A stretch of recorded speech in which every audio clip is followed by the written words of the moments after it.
How to understand tempo. So I'm going to take you through a few exercises on how to understand tempo within the context of training. But firstly, I'm just going to run you through the 4 numbers that you'll see on your training programs. There are 4 numbers, but number 1 is the eccentric number. So that is always the lengthening of the muscle.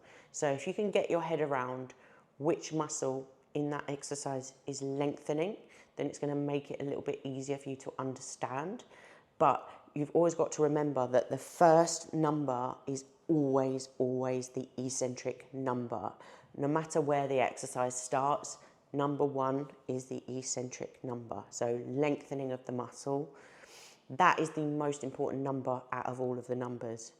The eccentric portion of the movement is what stimulates the most amount of growth when it comes to building muscle. So if you only get one number right, get that fucking number right. So number 2 is a pause, so that's quite easy to understand. Third number is the concentric, so the shortening of the muscle. And that's always going to be the third number. Some exercises will start with the concentric portion of the movement, which is where things get a little bit complicated. And then you've got your 4th number, which is a pause. So pauses are easy, 2 and 4, but the eccentric and the concentric are a little bit difficult to understand. So without further ado, let's get into it. So I'm going to take you through all of the key movement patterns. So a squat pattern movement, a hip hinge movement, a thrust, a push and a pull, and then a few other exercises within that which might get a little bit tricky because they're not really a push or a pull. So anyways, let's get into the first exercise, which is a squat pattern movement. So here I'm going to demonstrate doing a goblet squat. So with a goblet squat, or any kind of squat pattern movement, even a leg press is a squat pattern movement. Your eccentric portion, so number 1 on your tempo, is going to be usually about 4 seconds. I like to lengthen this number out. So you're going to go down for 4 seconds, stretching out your quads and your glutes. You're going to pause in the hole, but keep the tension there. That's why there's a pause. And then you're going to drive up. So 1, 2, 3, 4, pause usually for 2 seconds and then come up. So that's your squat pattern movement. With a hip hinge movement, like a Romanian deadlift, you're lengthening your glutes and your hamstrings as you go down. So the first number in your tempo is going to be obviously the eccentric. So 1, 2, 3, 4, pausing here where the tension is the greatest and then driving up. So nice and slow on the way down and then come up. So 4 seconds down, stretching out your glutes and your hamstrings in the eccentric portion, pausing and then coming up. In the concentric, you're shortening those muscles again, and that is a hip hinge movement pattern. So when it comes to a hip thrust movement, it can get a little bit confusing where to start because you'd assume that you would start up here, which you do. So your concentric is coming up, but your eccentric, so the lowering, you're stretching out your glutes as you go down. So that's why it's longer, 3 seconds. Pause there and then come up for usually about a 2-second pause at the top. I like to program. So 1, 2, 3 on the eccentric, lengthening, and then coming up for 1 and pausing up there. So usually your numbers will be 3, 1, 1, 2, because the pausing at the top is the end portion. So just remember, what exercise am I doing? What muscle is it working? Where am I stretching out that muscle? And that's usually going to be the concentric number. So that's a thrusting movement. When it comes to a pushing style of movement, you are actually starting at the top. So from here, the eccentric portion is where your muscles are now lengthening. So this is my delts are stretching out under load. So they're fully stretched in this position. I'm pausing there with tension. So usually I put in a 2-second pause at the bottom and then driving up for 1 second with control and then straight in usually into another rep.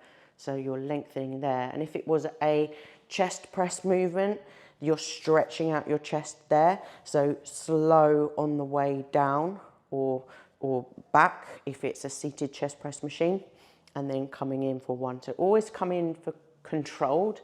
It might say 1 second, but that's not like a quick second. It should always be controlled. So think about, okay, where am I lengthening? And that's where where am I feeling that?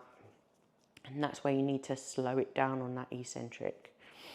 So that's a pushing movement. So with pulling movements, it can get a little bit complicated because you're starting from the concentric portion of the movement. So the shortening, where your lats are shortened as you come down. So up here is where they're fully stretched and here is where they're short. So you're starting from that third number, which is usually a 1.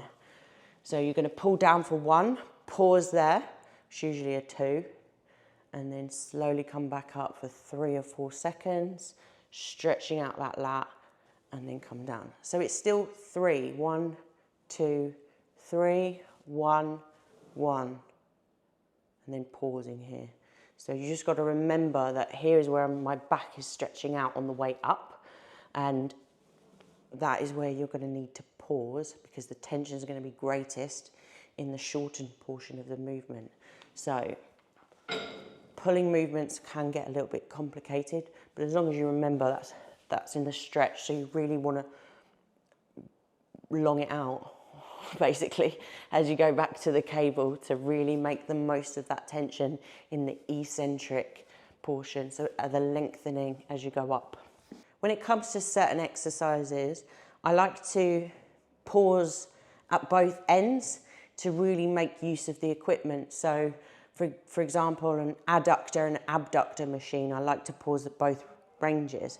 And also when it comes to like a cable kickback variation, because you'll feel as you come in, so this is the eccentric, so you're stretching as you come in, that glute is stretching here. There is some tension in that cable, so I want you to pause there. And then when you kick back, it's still controlled, but you're pausing at the end range here, which is where there's a lot of tension in the shortened position of the muscle. So here, the eccentric is the stretching, the lengthening of the muscle as you go back into the cable. Pause, because it's a cable, there's tension at both ends of this, albeit slightly lighter at that end, but you want to make the most of it, so why wouldn't you pause? Cable lateral raise is not really a push or a pull, but when we're performing this exercise, you're stretching out your delt at the bottom. Now the thing with this is why I prefer it over dumbbells, is there's tension here in this lengthened position, and with a dumbbell it drops off because of gravity. So that's why ideally I prefer a cable. But with this, so the lengthening is on the way down, but you're going up for 1, you're pausing up here, and then you're lengthening, so your eccentric number is usually about a 4. So you're really stretching that delt on the way down. You might even want to pause there because there is some tension on the cable, and then come up. So it's always controlled. Always control the concentric, but the eccentric portion is the most important portion of the tempo. Something like a hamstring curl or a leg extension, you're already starting in the lengthened position. So for a leg extension, your quads are going to be stretched in this position and shortened as you come up. So that's why it's really important to slow down on the way down to fully lengthen the quads. With a hamstring curl, you're already in that lengthened position here, so your hamstrings are fully lengthened, and then they're shortening up here, so you really need to slow it down on that way down. So control the eccentric. Control both of them. Control everything, okay? So that's how tempo works. If you have any questions, let me know, but hopefully you've got a good idea now going forward of that eccentric portion, the lengthening. Really think about which muscles you're using and where they're stretching, and that will help you to train with more control, with more intent going forwards.